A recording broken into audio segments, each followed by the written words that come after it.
These armed men are neither government soldiers or Taliban fighters. They are tribal security guards, and their task is to provide security for their own people. They are known as the al-Qaeda, and traditionally they keep law and order in the villages in eastern Afghanistan, where there has been no government presence. They act as the police forces, but they also fight in tribal feuds. Now they are being used by construction companies to provide security to their workers building roads in remote places. For decades, the tribal forces were providing security for the people of this region, but after the Taliban government collapsed, Americans decided to string the central government and dismiss this group. But now they realize for bringing security for this region, they need al-Qaeda. US Army generals think they can use these fighters the same way they have used Awakening Council in Iraq to clamp down on al-Qaeda. But here they want them to counter the Taliban and restore stability in the south and east, where loyalty between tribes is more important than loyalty to the government. It's easy for the central government to say no to al-Qaeda, but if they come and work here, they would know that without al-Qaeda it is impossible to secure the region.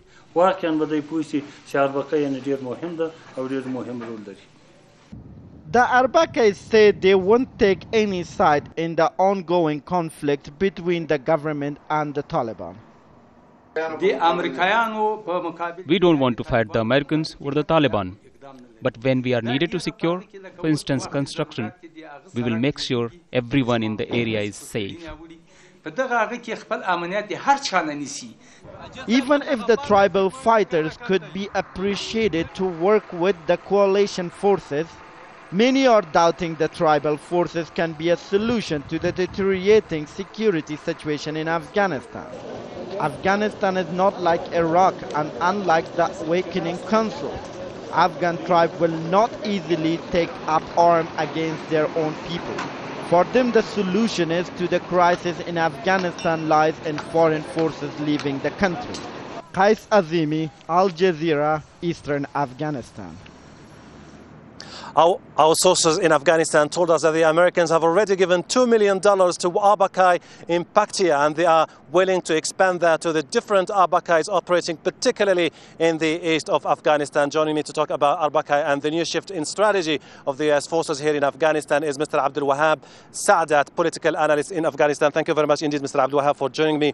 Is this a militia tied to warlords or to tribal chiefs in Afghanistan, and can it make a significant change in Afghanistan? Well, the word al-Qaeda talks about, it's a Pashto term.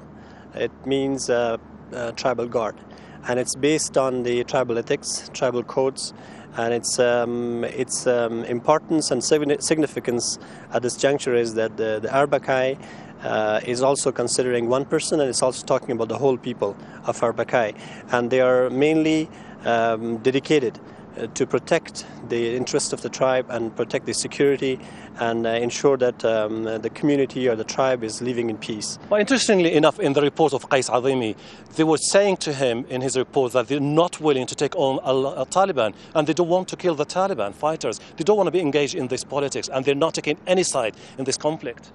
Well, the fact is that, again, if you travel across the country, you will find people of different opinions. In the places where we have weaker governance, it's the tribe, it's the community that they are protecting themselves, and the only means that they are protecting themselves is through al-Qaeda, and that's most strong in the southeast and the southern part of the country. And there again, the loyalty goes to the tribe, and the performance is actually evaluated by the whole tribe. So in this juncture, that the point is actually coming to reinforce the al-Qaeda system in the country. Very briefly, Mr. Abdul Wahab Saadat, but the very policy of all this was at the beginning to disarm militias tied to warlords, tribe chiefs. Now we're reversing the tide and going back to arm them again. Aren't you concerned that this is going to create more mess and disaster in Afghanistan? It's important to recognize that the difference between militia and the Arbakai. Militia is supported and financed by individuals, where Arbakai is not supported by individual. It's not loyal to an individual. It's loyal to the whole tribe, and the whole tribe is financing it. And the fact that the importance of Arbakai is now being more recognized is a positive sign, because if you look at the fabric of Afghan community, Afghan society, you'll find out that we still have traditional systems, traditional structures, that they are very, very powerful, even in the cities such as in Kabul. So therefore, it's important that you take the positive parts of the tribal structure and enforce it for the security of the country in order to reinvent the wheel. Thank you very much indeed, Mr. Abdul Wahab Sadat.